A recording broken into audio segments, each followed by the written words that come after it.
Законот не дозволува брзи избори во јуни. Брзањето на власта со изборно одмерување во ек на пандемија, покрај тоа што може да биде опасно по здравјето на луѓето, се коси со изборниот законник. Доколку се прифати, барањето на Заев и изборните активности продолжат, онаму каде што застанаа пред вонредната состојба се прегршува членот 7 став 2 од изборниот законник. Таму се вели дека кандидат за пратеник може да биде секој деловно способен државјанин на Македонија со полни 18 години, што значи доколку нема нови кандидатски листи, лице кое по 12 април станало полнолетно, доколку сака нема да може да се бори за место во собранието, иако законот му го дава тоа право, вели за Алфа првиот човек на ДИК Оливер Дерковски.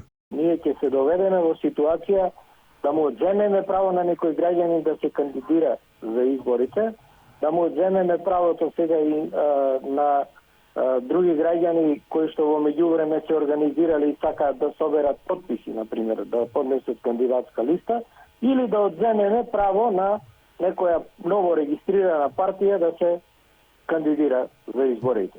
Дерковски порачува дека не се доволни овие 22 дена кои се останати за организација на изборите. Вели многу процедури треба да се повторат, а дека избори во јуни би биле нелегитимни. Сите тие податоци со барањата за запишување во избирачки список на граѓаните за време на јавниот увид го заклучуваме тој избирачки список. Тоа е целата операција на која што јас постојано апелирам и кажувам дека е во закон пропишана, со законски пропишани рокови и без тоа не треба никој да помислува да оди на избори.